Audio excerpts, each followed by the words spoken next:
SwayamPrabha. Digital India. Educated India.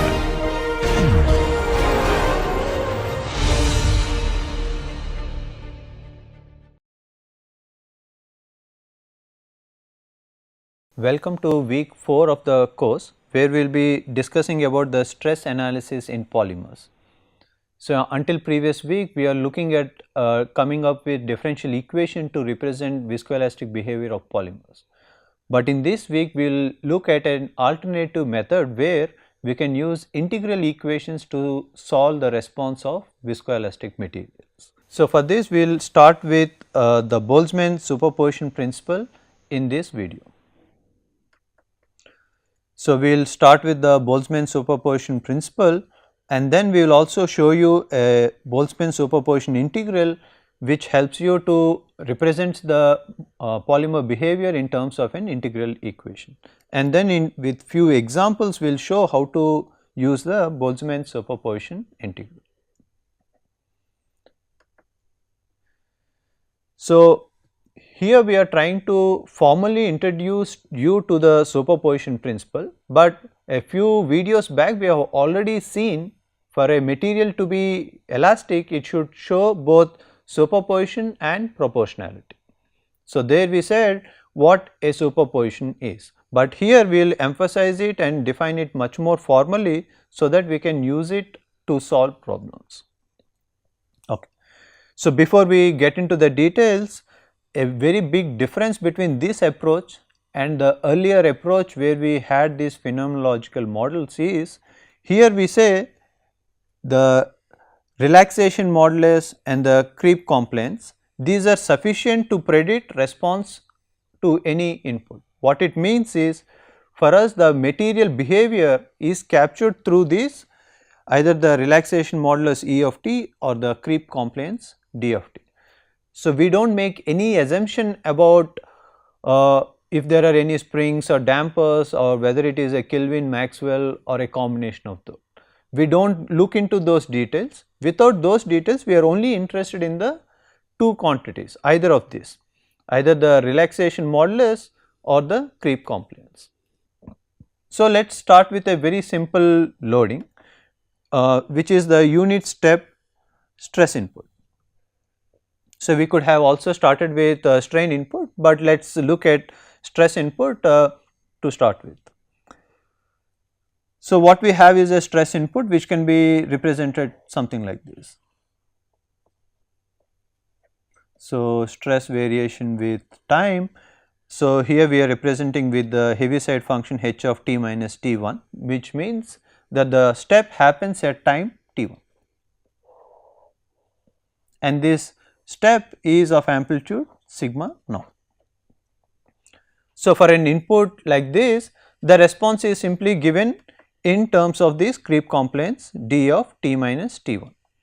So, the strain response is the creep compliance times the stress amplitude.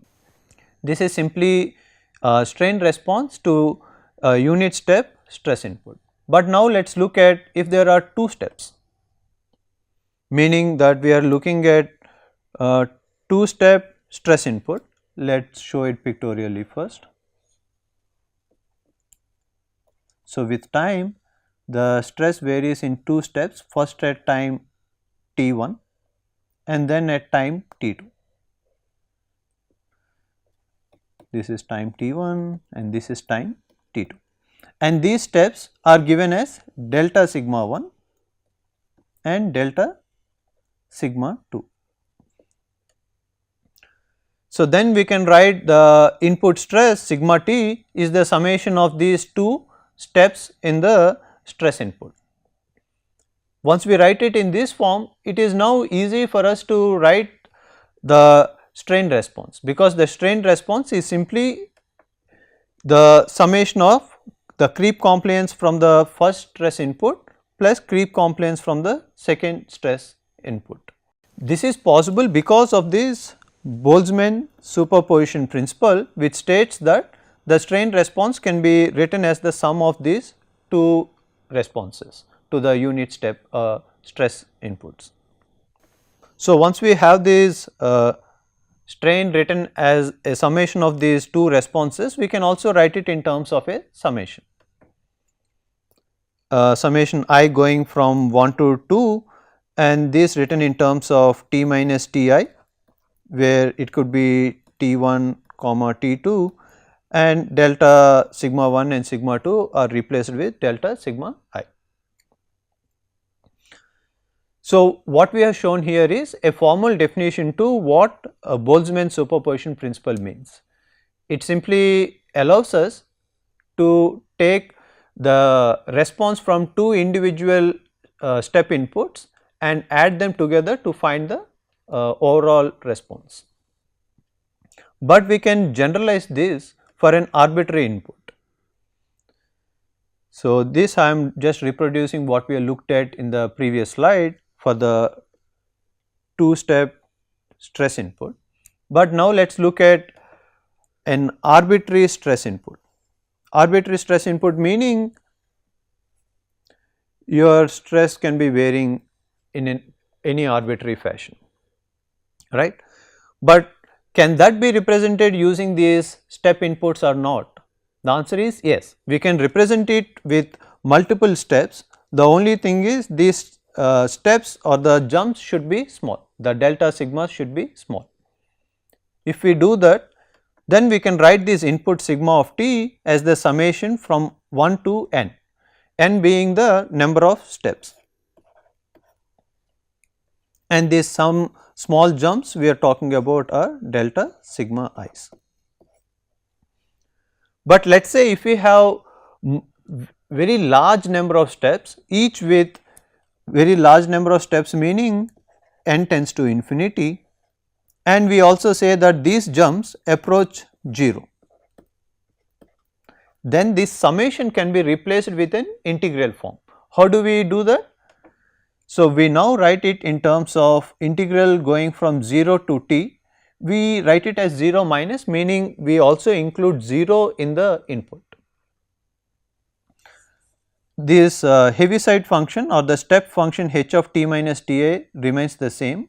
The only difference is now we said this Ti we are replacing using a temporary variable for time, which is u, and then this delta sigma I we have replaced with d sigma, because now we are talking about a small differential. And lastly, if we multiply and divide by this du, then it takes this integral form. So, this integral form is representing our input, but now let us see what is the response to this input. We will first start with the summation form, which we have earlier seen for the two step stress input. So, we see that the strain is simply the strain with the first input plus the strain in the second input, all given in terms of the creep compliance d and these steps delta sigma I. So, similar to the input, if we now realize that this n tends to infinity and delta sigma I tends to 0, then this should also be written in the integral form. So, now we have the response strain response given in the integral form from 0 negative to t in terms of the creep compliance t and the input stress sigma. So, one can if you notice carefully, this 0 minus can be replaced with minus infinity as well. This is another form of writing the same equation.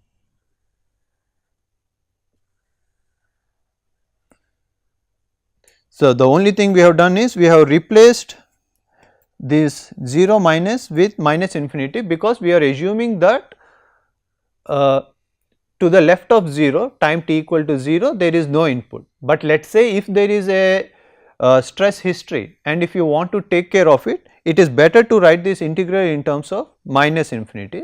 Then we take care of all the stress history as well into this integral equation. So, these are the two important or two different ways to write the strain response. for any arbitrary stress input. So, since we see that both of them are in the integral form, we now can call them as the Boltzmann superposition integral, or another name to that is Duhamel's integral. So, effectively what we are showing in this slide is we can replace all the differential equations we have seen until now or in week 3 with this integral form. So, once we have this integral form, we are good enough to solve for any arbitrary input. So, the input could be a straight line or a curve which we can express in terms of an expression. And these, as you can see, are written in terms of these creep compliance. So, in summary, what we have seen in previous slide is if we have a stress input, then we get these integrals. They are also called as creep integral forms because we have the creep compliance D. So, I am showing you both the integrals, one with 0 minus, meaning that we are only considering until time t equal to 0 and later, but one can as well write in terms of starting from minus infinity, meaning it will capture all the stress history as well. So, here we started with stress input, but now let us see what happens if we start with a strain input. So, if we start with a strain input, we can repeat the same process and then come up with stress response in terms of E. What is E here? It is the relaxation modulus. So, now we have this stress response in terms of the relaxation modulus and the rest of the equation remains the same. So, this is our strain input and this is our relaxation modulus.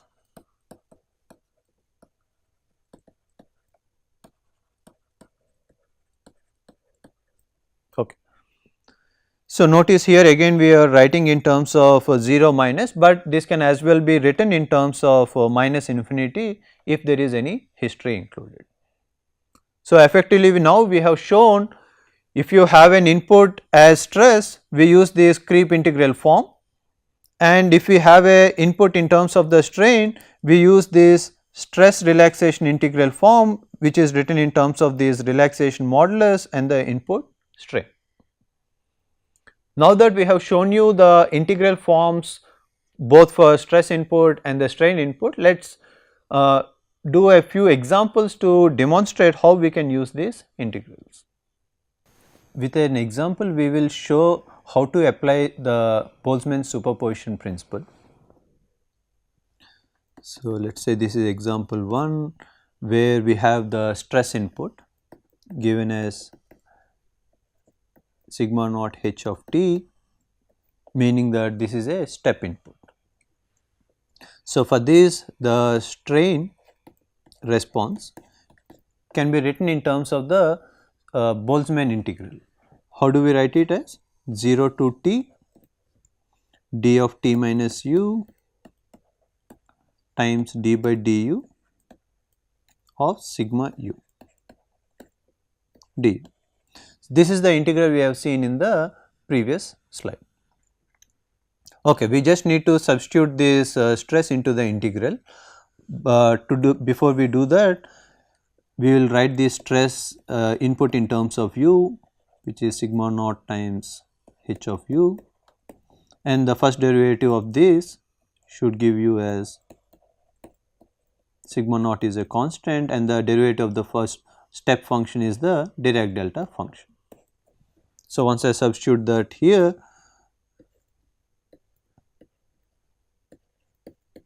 d of t minus u sigma naught times the Dirac delta function delta of u du. So, here we can pull a sigma naught out of the integral because it is a constant. That should leave us with d of t minus u times delta u du. Okay. Now, to solve this integral, I need to recall the convolution integral This will be looking in the next week, but quickly I will show you the formula and use that to solve this problem. So, what it says is Laplace of this integral, let us say the integral is 0 to t, the first function is t minus u times the second function written in terms of g of u du. This can be written as product of the two functions in the transform domain, which means f of s times g of s. Okay. So, here we will identify that we are writing the first function is this d and the second function g is the Dirac delta function delta of u. So, now I need to write what are the Laplace of this. So, let us say we are applying the Laplace on both sides of this equation. We will first write it as epsilon of s equals sigma naught times. What is the Laplace of d of t? It is d of s. And now, what is the Laplace of Dirac delta function? So, we can use this formula which says Laplace of Dirac delta of t minus a is given as e power minus as. But in our formula, what is the value of a? The value of a is 0. So, which means if I say the Dirac delta of t, Laplace will be simply 1 because a equal to 0 and e power 0 is 1. Okay. So, let us substitute that here, which means the product is 1. So, on both sides of the equation we only have one Laplace term. So, once we inverse Laplace transform, which means inverse Laplace on both sides, and here we have applied the Laplace on both. So, once I apply the inverse Laplace, I should get it as response strain response is simply epsilon naught times d of t, which is the solution to this problem. So, what we have shown is for this stress response we have used the Boltzman integral. For here we have used the Boltzman integral with d, which is the compliance, because the input is the stress sigma of u. And using this integral, and we have, once we invoke this convolute integral formula, then we are able to find the solution. So, here is the second example where we say the loading is a constant strain rate. So, the strain varies with time as a constant value and that value is r. So, how do we represent that? We say it is epsilon of t is equal to r t times h of t.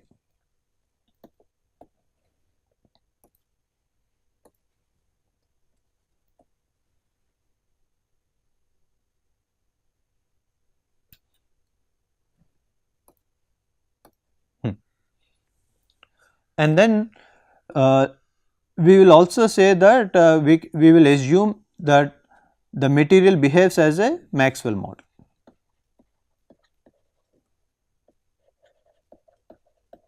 Okay. So, now we have seen that the input is in terms of strain. So, if the input is in terms of strain, which integral do we use? We use the stress relaxation integral written in terms of E of t minus .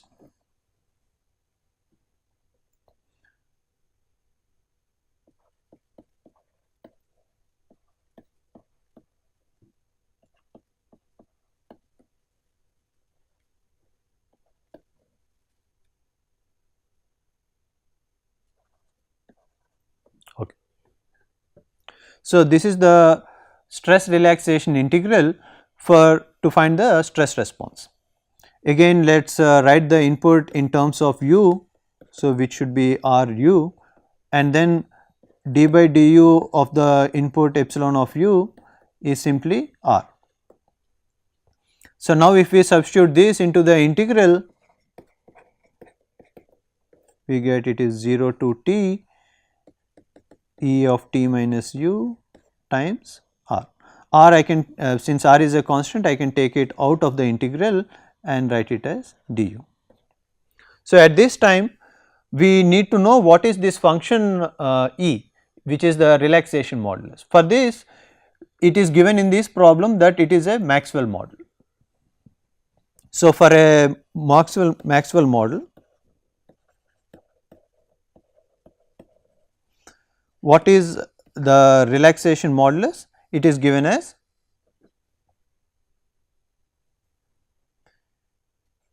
E times e power minus t by relaxation time tau.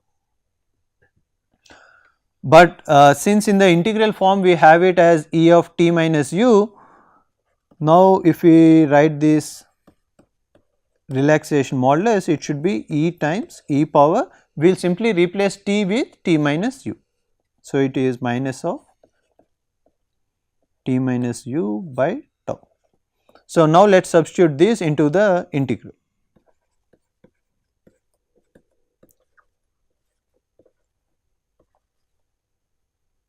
E I can pull out of the integral and it is simply e power minus t minus u by tau du. So, we know the integral for an exponential function, it is simply the exponential function divided by the coefficient. So, it is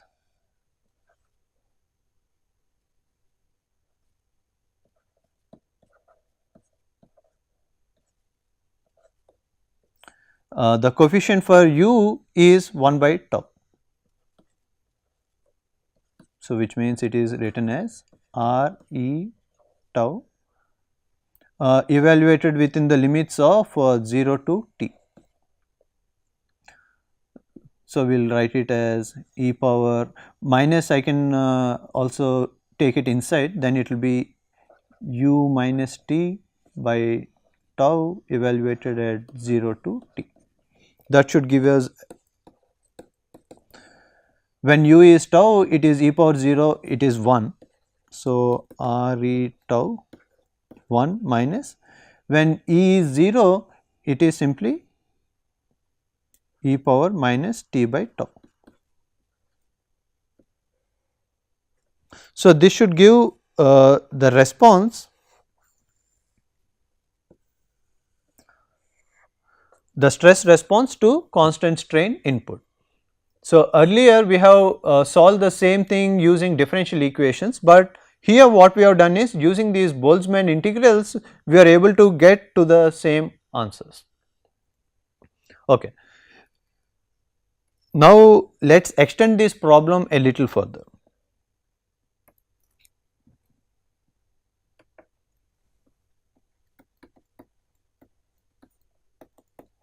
Now, let us say the kind of input is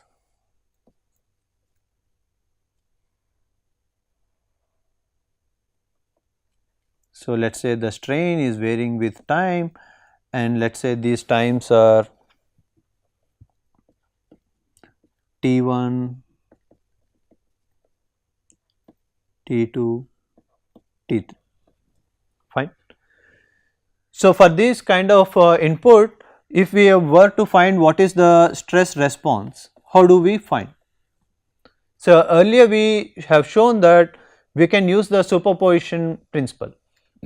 So, once we say that we are using the superposition principle, then we should be able to write this input as, how do we write?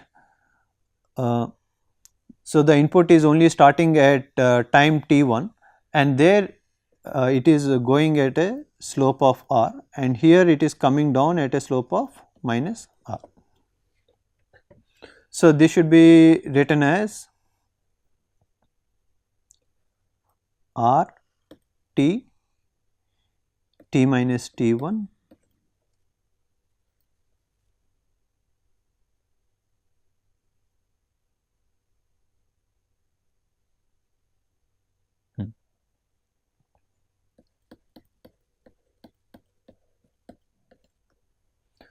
This is the input when for the initial loading between times t1 and t2, but for times between t2 and t3 it is r of t minus t2. Since now the slope is coming down, it has to be minus 2r.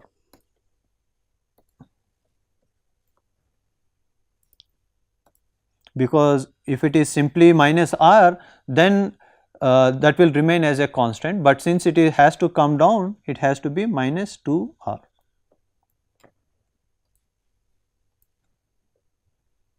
H of t minus t2 plus again at the end after t3 it has to remain constant. So, again it should be r times t minus t3 times h of t minus t3. So, for this one should be able to write the stress response in terms of the relaxation modulus.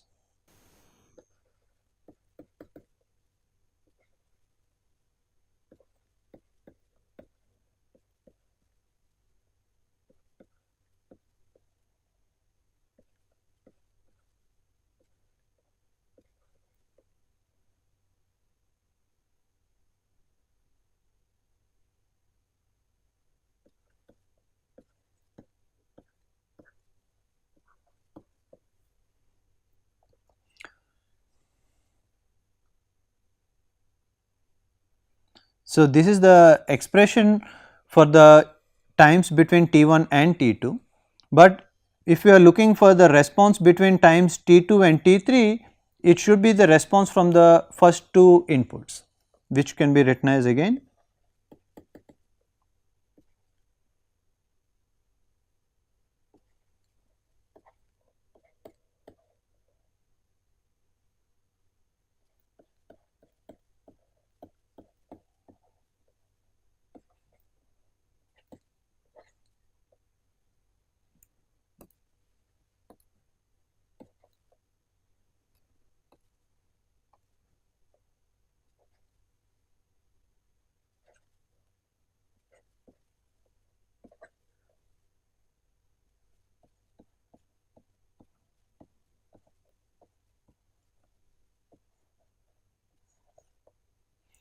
this is applicable in the times between T2 and T3. And finally, for times above T3, it should be the sum of all the three inputs, which can be given as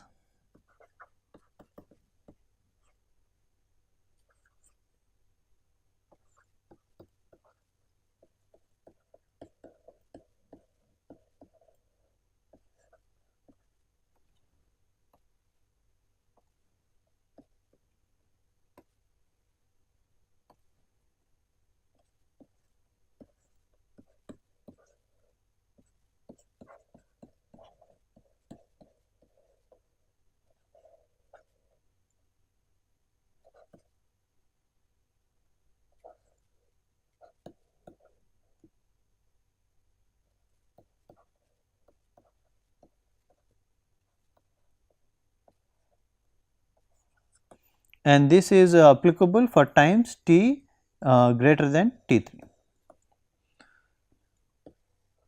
So, we will have three expressions depending on we are looking at the response at what time. If we are looking at times between T1 and T2, we go with the first expression, but if we are looking for response between times T2 and T3, we go with the second expression. And finally, if we are looking at response beyond this time T3, then we go with the final response. So, in summary, in this video we have started with stress input. For a arbitrary stress input, we said we get this creep integral form written in terms of this creep compliance and the input stress. And if the input is strain, then we have this stress relaxation integral form written in terms of the relaxation modulus E and the input strain epsilon. So, bear in mind this d of t minus u and E of t minus u can be obtained by any means. One can do an experiment and give you the curve, or to make it simple, you can say once you do the experiment, you can fit it with standard models with the spring and dampers, which will help you to find these creep compliance or the relaxation modulus. So, the point I am trying to emphasize is the material behavior is captured with this creep compliance or the relaxation modulus, which are critical for us to evaluate these integrals. So, with this I will conclude this lecture.